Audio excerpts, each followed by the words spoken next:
샬롬. 오후 예배도 은혜 받읍시다. 아멘. 오전 말씀은 자녀들에게 주신 말씀이라면, 오후 말씀은 우리 어버이들 또는 어른들에게 주신 말씀이라고 할 수 있겠습니다. 북부 유럽에 교회가 많이 쇠퇴해가고 있고요. 심지어 교회 건물이 술집으로 달려가는 안타까운 일도 있고, 심지어 지금 교회 건물들이 이슬람권에 예배하는 처소로 전락하고 있다고 하는 씁쓸한 뉴스를 접할 때가 있습니다. 우리나라 교회 역시 이 문제에 봉착해 있습니다. 교회도 점점 더 우리나라도 노령화 추세가 심해지고 있고, 아주 그 밖에도 건드려하고 어째도 안에 몇 명 없는 그런 형국의 교회들이 많이 있습니다. 특히 시골은 더 심화되고 있는 가운데 있습니다. 그럼 어떻게 해야 이 시대의 교회의 과제, 교회 안에서 주님을 믿는 사람들이 주님을 찬양하고 경배하고 마음껏 주님과 대화하고 교통할 수 있는 그런 교회로 세워갈 수 있느냐 하는 것은 이 시대를 살아가고 있는 우리의 고민이 될 수밖에 없습니다. 오늘 본 말씀 소개를 통하여 우리가 어떻게 하면 이 시대에 하나님의 사람들을 세워갈 수 있는지, 믿음의 차세대를 세워갈 수 있는지에 대해서 말씀해 주고 있습니다. 오늘 본 말씀의 제목은 차세대를 세워라. 따라해볼까요? 차세대를 세워라. 차세대를 세워라는 말씀입니다. 바울은 본문에서 아들 디모데, 바울은 결혼했지요? 네, 결혼 안 했습니다. 그래서 복음으로 낳은 아들 디모데를 아들이라고 합니다. 차세대를 세워가는 중요한 일을 디모데에게 부탁하고 있습니다. 주님은 바울을 차세대를 세우는 멘토로 세웠고, 또 멘토에 의해서 세워진 디모데가 또 여러 사람을 세워가는 과정 중에 있을 것. 결국 우리에게 하나님은 우리를 사역자로 세우시고 또 사역의 일을 하게 하시고, 먼저 우리를 주님의 사람으로 세우시고 주님의 일을 감당하게 하시고, 이렇게 연결되어 가는 것입니다. 그림으로 통하여 믿음의 사람들, 믿음의 역사는 계속 주님 오실 때까지 연결되고 나아가고 있는 것이죠. 우리는 어떻게 그러면 차세대를 세워야 할까요? 첫 번째, 강하게 세워야 한다고 본 말씀에 말입니다. 2장 1절에 내 아들아 너는 그리스도 예수 안에 은혜 가운데 강하고 라고 했습니다. 강하게 키워야 한다. 라고 강하게 세워야 한다. 제가 군대 얘기는 잘 안 하는데 한번 하면, 제가 있던 강원도 저쪽에 칠산을까지 발표될 거예요. 거기는 그때는 약 규칙이 있는데, 겨울만 되면 여름에 심는 것은 아주 괜찮죠. 근데 겨울에 그러면 냉수 마찰을 하는데, 이제 보통 남자들은 3위 탈의를 합니다. 알통무거를 한 5kg씩 아침에 뜁니다. 처음에 옷 벗을 때 영하 20도 넘으니까요. 얼마나 떨면서도 더 따뜻한 옷 속에서 나오면 떨다가 나옵니다. 죄송합니다. 이것만 없으면 긴장을 할만한데 이렇게 그 생각이 들더라고 나옵니다. 근데 그렇게 왜 할까요? 그래가지고 막 뛰어가서 겨울까지 가서 이제 보통 냉수 마찰을 해요.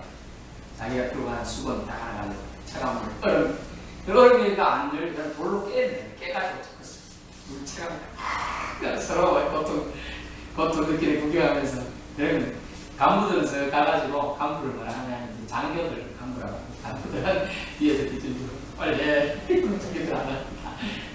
더 높은 물이 있으면 그 간부들도 해야 돼요. 그러는데 참 부럽다 생각했어요. 그러면서 우리 자식들은 장교를 키우리라.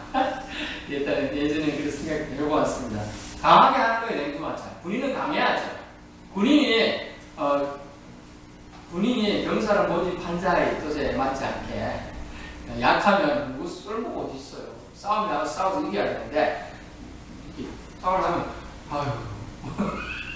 싸우고 싶은 생각이 안 들어요. 너무 약해서 후불은 넘어갈 것 같아요. 안 됩니다. 그래서 강하게 세워야 한다. 근데 어떻게 세워야 되느냐가 오늘 하나님이 말씀해 주시는 거예요. 첫 번째, 주님께서는 강하게 세워야 하는데, 첫 번째, 부드럽게 세워야 된다고. 부드럽게. 이게 무슨 말이지? 강한데 부드럽다. 부드럽게. 그 말씀은 사랑으로 세워야 한다는 말씀입니다. 내 아들아, 이렇게 있죠. 내 아들아. 얼마나 친숙하게 친근한 말일까요? 저도 아이들 둘 키우지만, 아들아, 아들 이럴 때 너무 기분이 좋아요. 제가 부르면서도 우리 아들들은 뭐 시킬까 걱정하지만 저는 이제 아들 부르면 왠지 제가 부모라는 기분이 좋고 나도 아들이 있구나 하는 기분이 행복이 될 때가 있었어요. 그래서 이 복음으로 나왔으니까 그 애정이 없지 않을까 싶어서 상당히 디모데에 대한 애정이 각별했습니다. 심지어 디모데가 이제 좀 병이 있었잖아요. 소화장, 위장병이 아마 있었는데 그래서 위장병이 뭐 어디서 약간의 구더기 같은 거 조금 좋다는 얘기, 그것을 약간을 들여서 네 몸을 보존해라 이런 얘기도 할 정도로 정말 친근하게 디모데를 생각합니다. 그 단어 내 아들아 이 한 단에 my son 하는 단에 사랑이 녹아있어요. 저도 이 부분이 안 돼서 우리 애들한테 뭐 아주 기분 좋을 때만 아들 이렇게 하지 뭐 이럴 때가 있는데 그러면 안 되죠. 하나님도 지적해 주시는데 제가 못해서 참 회개합니다. 이 시간 우리 아들들에게 용서를 구합니다. 용서해 주십시오 아들님들. 나의 아들, 나의 아들, 나의 아들아, 이 내 아들아 표현에 정말 애정이 들어가 있어요. 그래서 정말 부드러움이 강하게 세울 수 있다는 걸 오늘 말씀해 주셨어요. 이 말씀 중에서 제가 많이 회개했고 저도 점점 더 부드러워지는 남자가 되려고 노력하겠습니다. 그래서 부드러워야 된다. 부드럽게 세워라. 물론 자녀가 없어 그 애정이 넘치는 표현으로 쓸 수 있죠. 하지만 복음으로 낳은 아들을 얼마나 사랑스럽게 이 사도 바울을 부르고 있는지 몰라요. 우리 자녀를 아들아, 내 아들아, 큰 아들아, 작은 아들아, 아무개야 라고 친근하게 부름을 통해 세워가실 수 있다는 걸 말해줍니다. 그러면 없는 정도 더 생긴다. 없는 정도 더 생긴다. 깨진 신뢰도 회복된다라는 게 오늘 말씀이에요. 아버지들이 특히 묵뚝뚝한 아버지들이 많아요. 사랑 표현이 인색해요. 지난번에 한번 언급했는데 아빠를 부탁해라는 프로가 있더라고요. 그 아빠들 보니까 연예인들인데 돈 버는 데만 아주 유명하고 연예인들이다. 근데 자녀들에는 진짜 돌보자라는 진짜 세상 말로 하면 엉터리 아빠들이 많더라고요. 그렇지 10수년간 자녀를 한번 외출 한번 한 적 없고 운동 한번 한 적 없고 심지어 자전거 한번 같이 탄 적 없고 그래서 아이들이 본 게 거기 나온 애들은 그 자전거 제대로 타는 게 한 명도 없어. 그런 안타까운 일이 있었어요. 그만큼 보면서 아버지들이 많이 반성을 해야 됩니다. 예전처럼 막 엄격하고 건의를 내시는 그런 시대는 같잖아요. 네. 좀 더 자녀들과 소통하고 교통하는 거 필요하다고 봅니다. 그래서 뚝뚝한 사람이 잘 안 되는 것이 호칭 또는 부드러운 음성을 이야기하는 것이죠. 이것만 고쳐도 서서히 사랑이 생겨날 것입니다. 자, 한번 불러보세요. 내 아들아, 내 딸아. 우리 하나님이 저에게 그렇게 한번 부르셨어요. 제가 신대원 때 같이 있었지만 저는 그 신대원 같이 가서 그 훈련하는 뭐죠? 4개월? 네, 2박 3일인가 3박 4일 했잖아요. 그때 상당히 저는 고통 중에 있었어요. 그래서 아주 힘들었어요. 그래서 그 남들 기도 그 집회 끝나면 올라가고 저는 1시간 기도하고 있었어요. 너무 힘들었어요. 고통 중에 있었고. 그런데 하나님께서 막 그 눈물로 기도하고 있으니까 뭔지 모르겠지만 기도 중에 하나님이 저를 부르는 소리를 들었어요. 아들아, 내가 너를 안다. 슬퍼 마라. 그 소리 듣고 힘없고 내가 그 사경을 주시게 됐어요. 너무나 제가 우울하고 상심이 크게 됐어요. 2008년도 그때 그래서 그런데 하나님께서 내 아들아, 내가 너를 잘 안다. 네 마음의 고통을 안다. 라는 얘기를 딱 들었을 때 마음의 치료가 싹 일어나는 거예요. 그래서 주님께서는 부드러운 음성으로 우리를 찾아오시지 이렇게 그를 찾아오시지 않는 걸 알게 됐어요. 그리고 그 이야기들이 나오지 않습니까? 하나님이 찾아오실 때 전등속도 없고 우레소리도 없고 뭐는데 바람 부는 소리도 없는데 세미한 마음에 나타나셨다라는 표현이 있어요. 우리도 부드럽게 사랑으로 세워야 될 줄 믿습니다. 또 어떻게 세워야 됩니까? 두 번째, 그리스도 예수님 안에 세워야 한다 라고 말씀해 주고 있습니다. 2장 1절 보면 너는 그리스도 예수 안에 있는 예수 안에 있어야 한다. 우리는 그리스도 예수 안에 있어야 강해집니다. 믿으실 수 있기 바랍니다. 어떤 활락가, 우리 청소년들 잘 모르죠. 활락가가 뭐냐면 유흥주점 같은 거 많은데요. 술집 같은 거 많은데. 네, 그런데 술집 근처에 어떤 교회 목사님이 개척을 하게 됐어요. 나는 저들을 술집을 다니는 사람들을 고치리라. 가지고 이제 당신이 술 먹으면 안 돼. 또 그리고 그 술집에 있는 일하시는 이제 여자분들하고 술 먹지 마시고 이런 일 하시면 안 됩니다. 다른 좋은 직업이 많습니다. 막 그렇게 얘기했어요. 처음에는 이제 반대하고 사람들 변하는 것들. 근데 나중에 가서는 너무 변하지 않고 다시 그 일로 되돌아가는 거예요. 그래서 너무 실패해서 그분이 오히려 신앙을 잃어버릴 정도까지 떨어졌다고 해요. 결국은 실망해서 그것을 떠나게 된 때까지 나왔다. 목회를 그만두리라. 이런까지 실족할 지점으로 갔다는 거예요. 자기 자신은 생각하지만 그런 데서 그리스도 예수 안에 있는가 거리가 멀 생활들을 하는 사람들 너무나 많이 보이죠. 거기에 근처에 있지만 그 사람들 변화시키려고 생각하고 했지만 너무나 사람들은 그런 사람들 아예 없거든요. 있는 사람들은 술집 다 술집만 있고 노래방도 있고 솔직히 말 비디오방도 있고 PC방은 천지인데. 그래서 우리가 절제할 수 있고 그들을 컨트롤할 수 있다 생각하면 큰 오산입니다. 그래서 우리는 그리스도 예수님 안에 있어야 되고 가까이 있어야 될 줄 믿습니다.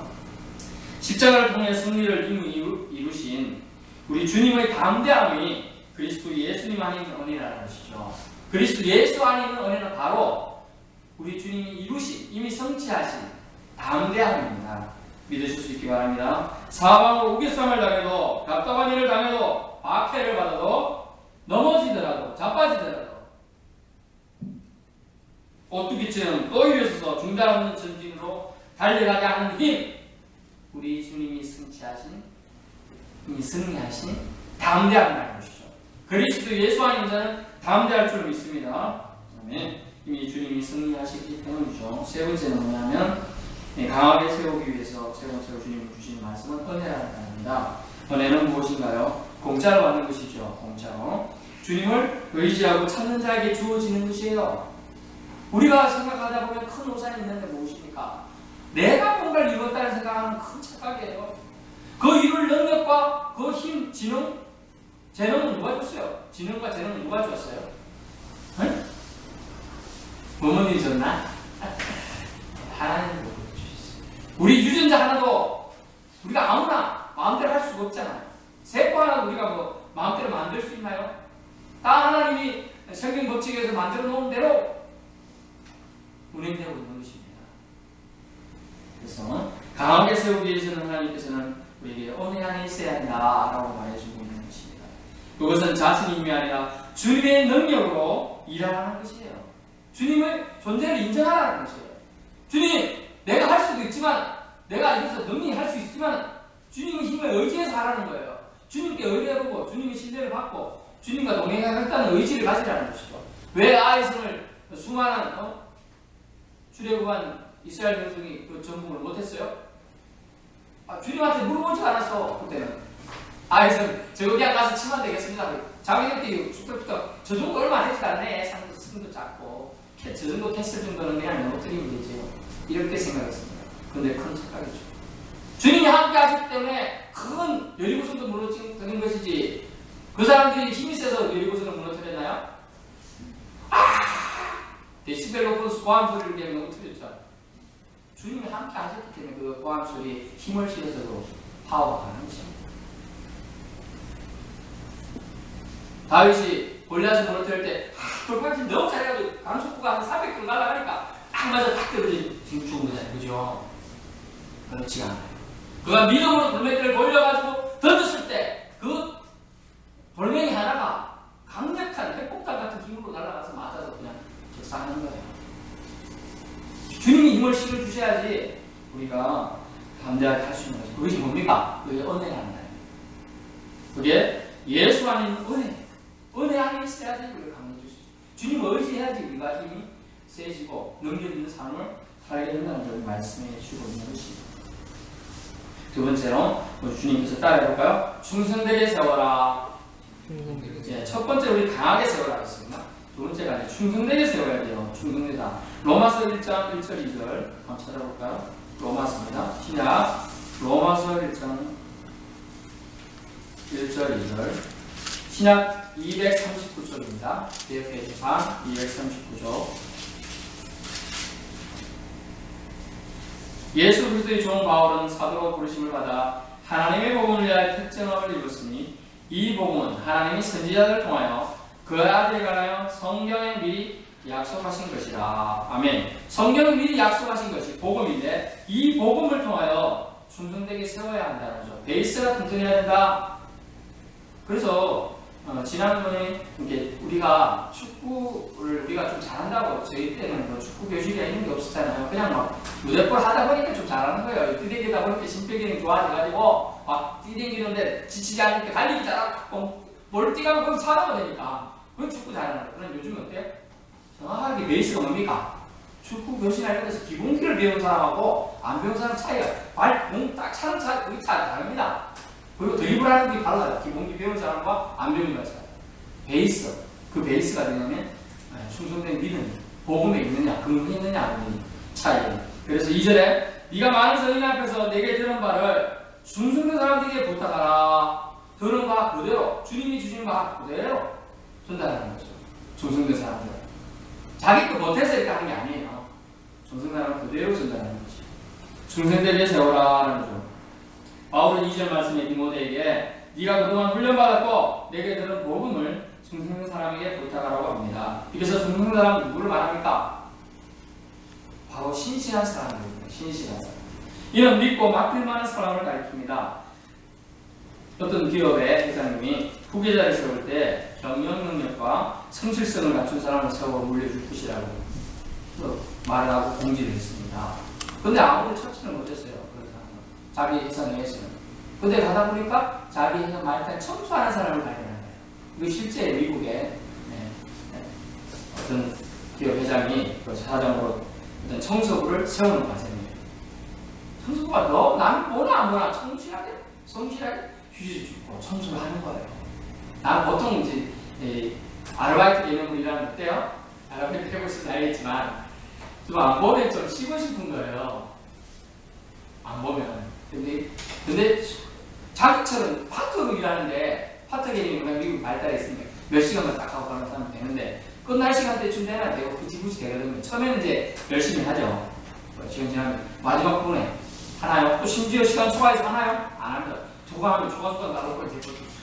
그런데 그런 도저히 하나도 성실하게 하는 모습으로 그 기업 회장의 눈에 띕니다. 그래서 나중에 그를 정직원으로 채용하게 되고 나중에 그를 회장까지 세우고. 무슨 일입니까? 그게? 성실한, 신실한 사람을 하나님은 사용한다. 그러면 우리는 성실한 사람, 신실한 사람, 즉 충성되게 세울 필요성이 우리에게 있다는 겁니다. 충성되게. 또한 하나님의 백성의 나라로 하나님을 찬양하는 무리들도 충성된 일꾼들에 의해서 계속 이어져 간다는 것은 당연하게 우리가 받아들일 수 있는 부분이에요. 그 당연한 것을 믿는데 우리는 외면할 때가 있어요. 저는 여러분은 누군가에 의해서 누군가의 여러분성의 학교 선생님에 의해서 옛날에 반사에 의해서 반사 선생님에 의해서 우리가 훈련을 받았어요. 어릴 때 아무 생각 없을 때 빨리 교회 가라, 맞아 어묵이야, 점에 사탕도 주고 선물도 해주고 이렇게 와서 교회 와서 그때는 치료도 억지로 하다 보니까 이제 숙달해서 우리가 하나님의 사랑으로 지어져 간 거잖아요. 자꾸 미루면 안 되는 거예요. 누군가 다른 사람이 할 거야 나는 아니지, 이게 아닙니다. 우리가 해야 한다는 것이죠. 바울도 디모데에게 복음을 맡길 만한 신실한 사람들을 찾아서 양육하라고 얘기하고 있는 것입니다. 그러므로 복음이 세대간 계속적으로 계승되어 주님 오실 때까지 이어지도록 충성되게 우리 다음 세대를 세워야 한다는 걸 말해주고 있습니다. 다음 세대가 행복해야 돼요. 다음 세대가 우울한 게 지금 얼마나 많습니까? 청년 실업 왜 생깁니까? 청년 일할 자리가 없다는 게 문제입니다.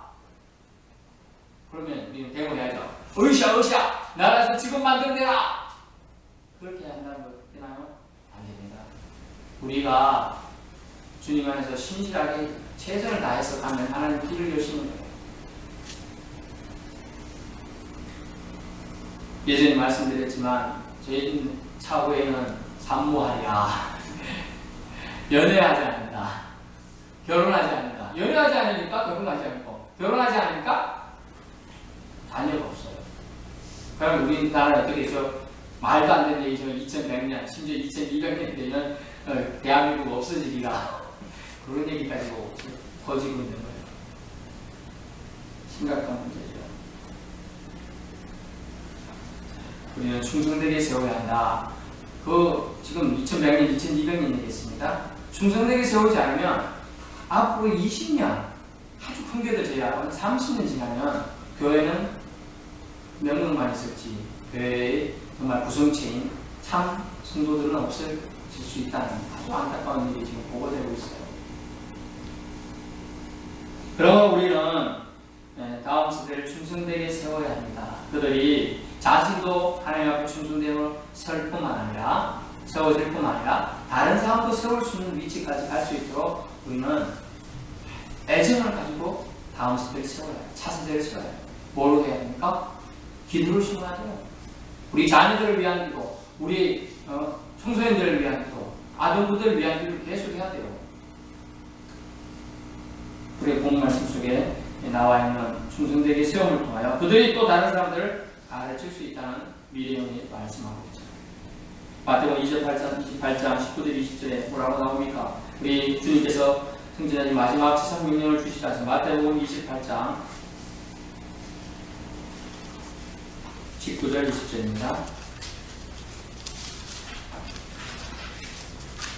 그냥 52절입니다. 그러므로 너희 가서 모든 민족을 제자로 삼아 아버지 아들과 성령의 이름으로 세례를 베풀고 내가 너희에게 분부한 모든 것을 가르쳐 지키게 하라. 볼지어다 내가 세상 끝날까지 너희와 항상 함께 있으리라 하시니라. 아멘. 너희에게 분부한 모든 것을 가르쳐 지키게 해야지 그들이 또 다음 세대를 양육할 수 있다는 얘기가 돼요. 그러면 또 동일하게 말씀하는 겁니까? 내가 세상 끝날까지 너희와 항상 함께 있으리라. 왜 함께 해주십니까? 어떻게 함께 해주십니까? 이미 육체는 예수님 올라가셨는데 성령님을 통하여 우리와 동행해 주신다는 얘기입니다. 믿으실 수 있기 바랍니다. 우리는 어떤 문제에 직면하든 믿는 자들은 항상 예수님이 함께 하신다는 사실을 믿어야 됩니다. 충성되게 세우라, 충성되게 세우라 말로만 하는 게 아니에요. 우리는 주님의 지상명령, 마지막 지상명령, 그것은 무엇입니까? 현재 진행령이죠. 미래에만 되는 거예요? 현재 진행. 계속 진행되어야 할 막중한 사역인 것입니다. 건강한 교회는 충성된 사람을 세우면 그 사람이 또 다른 사람을 세워나가는 교회가 바로 건강한 교회인 것입니다. 충성된 사람은 복음과 진리에 대해 충성스러운 자를 말합니다. 충성은 어떻게 표현되고 있죠? 말과 행위로 표현됩니다. 그 사람이 충성된 사람인지 아닌지, 신선한 사람인지 아닌지는 말과 행위에서 다 들어가게 되어 있습니다. 저는요, 목사님, 말은 제가 이렇게 좀 삐딱하게 해도 정말 충성돼요. 쉽지 않습니다. 사람들은 뭘로 판단해요? 사람은 외모로 판단합니다. 그걸 말하죠. 쟤는 안 돼. 딱 그냥 판단. 전에도 말씀드렸지만, 사람을 스캔하는데 몇 초 걸린다고요? 2~3초면 끝나는 겁니다. 2~3초.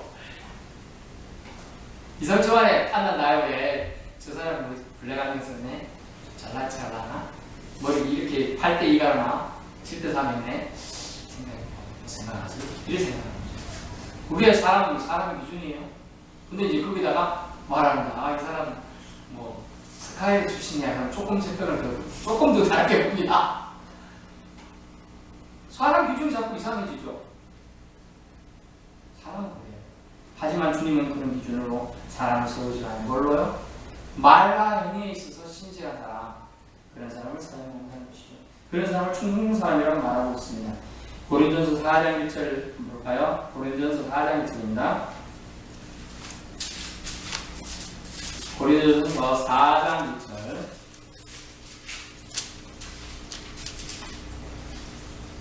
신약 267조입니다.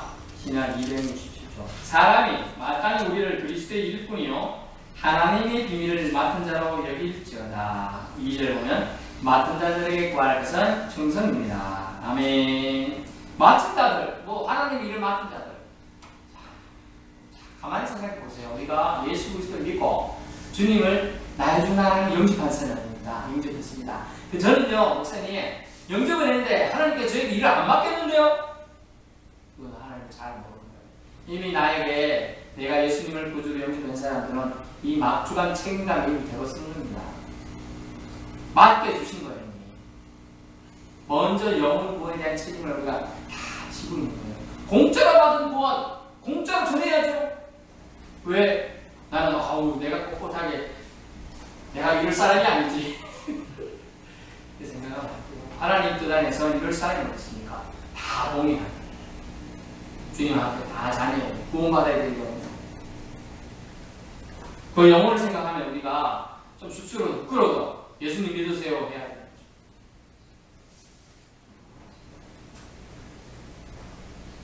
충성된 사람, 복음과 진리에 충성스러운 사람입니다. 복음, 예수 그리스도, 하나님 나라, 진리, 예수를 통해서만 구원받는다. 마음으로 믿어 의에 이르고 입으로 의심이 있나요? 하나님께 영광을 올려드립니다. 의에 이른다. 이런 거 다 어디 있게 나오는 거예요? 왜 누구를 위해 주신 말씀이에요? 제가 아니고요. 저쪽 집사님한테 주신 말씀이죠. 저 학생에게 주신 말씀인데요. 그게 아니에요. 다 우리를 위해 주신 말씀. 오늘 말씀을 이제 나누겠습니다. 하나님 우리를 강하게 차세대를 세우라고 말씀합니다. 냉수마차를 생각하세요. 강하게 군주를 키우듯이. 우리 자녀들도 강하게 키워야 되고 믿음 안에 있는 초보 신자들도 강하게 키워야 돼요. 목사님 그렇게 하면 다 모든 사람이 나갈 것 같은데요. 아니에요. 처음에는 반발이 있을지 모르지만 그들의 믿음 안에서 초신자들도 신앙교육이 필요한 이유로 속에 있습니다. 모르기 때문에 그렇죠. 주님 알면 제대로 숨기겠죠. 강하게 세워. 그 다음에 또 충성되게 세워야 합니다. 신실한 사람을 이대로 키워야 돼요.